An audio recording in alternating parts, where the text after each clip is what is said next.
প্রথম আপনি ইবাদতের কথা বলেছেন যে আশুরা রোজা কটি রাখতে হয়, তারপর আমাদের সমাজ বাস্তবতার চিত্র অঙ্কন করেছেন যে আশুরার সময় তাজিয়া মিছিল বের করা হয়, নিজেকে আহত করা হয়, রক্তাক্ত করা হয়, রক্ত ঝরানো হয়, এই বিষয়গুলো কেমন?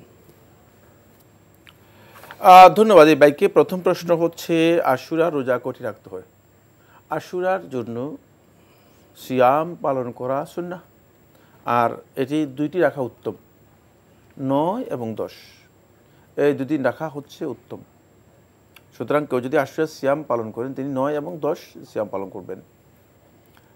আর যদি 9 তারিখ সিয়াম পালন করতে না পারেন তাহলে তিনি 10 তারিখ সিয়াম পালন করলে 10-এর সাথে 11 তারিখ সিয়াম পালন করতে পারেন।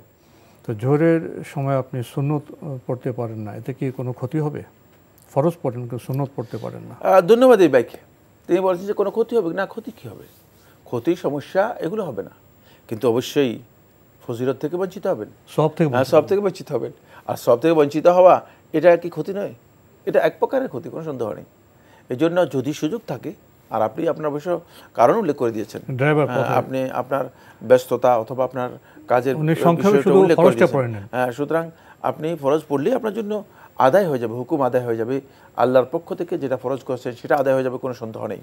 কিন্তু ফজিলত থেকে বঞ্চিত হওয়া এটাও কিন্তু ক্ষতির একটা কারণ, এটাও একটা সমস্যা, লাভ থেকে ক্ষতির কারণ, সেই জিনিসটা অবশ্যই আছে। এজন্য ফজিলতটা নিতে পারলে ভালো, কিন্তু এটা যদি পড়তে না পারেন এর জন্য অরিড হওয়ার, অস্থির হওয়ার কোনো কারণ নেই। আল্লাহ সুবহানাহু ওয়া তাআলা এর জন্য মানুষকে পাকড়াও করবেন না।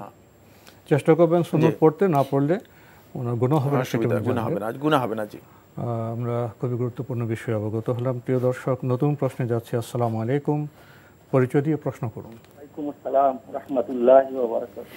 আসসালামু আলাইকুম।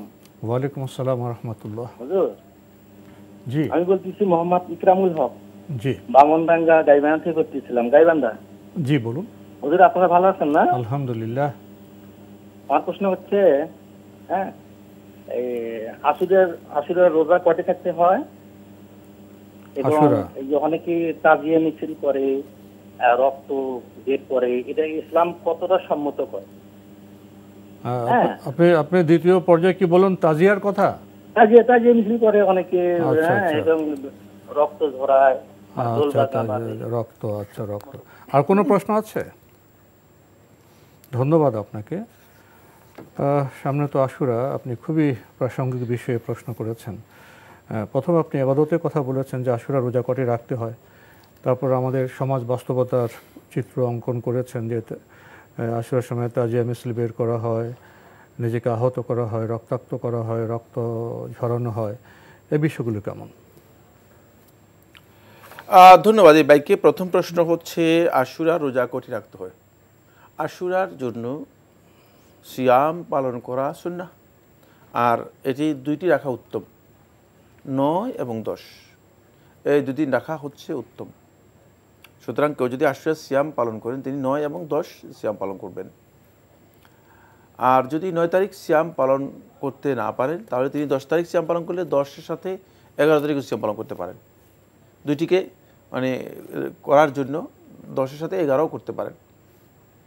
কিন্তু কোনো কারণে যদি তিনি 9 এবং 11 তারিখে সিয়াম পালন নাও করেন, শুধু 10 তারিখের সিয়াম পালন করেন, তাহলেও তিনি আশুরার সিয়ামের যে ফজিলত আছে সেই ফজিলত পেয়ে যাবেন ইনশাআল্লাহ তাআলা। আর দ্বিতীয় প্রশ্ন, যে তাজিয়া মিছিল, নিজেকে আহত করা, রক্তাক্ত করা, এগুলো কেমন কাজ? এটি কবিরা গুনাহ, হারাম কাজ। রাসূলুল্লাহ সাল্লাল্লাহু আলাইহি ওয়াসাল্লাম নিষেধ করেছেন।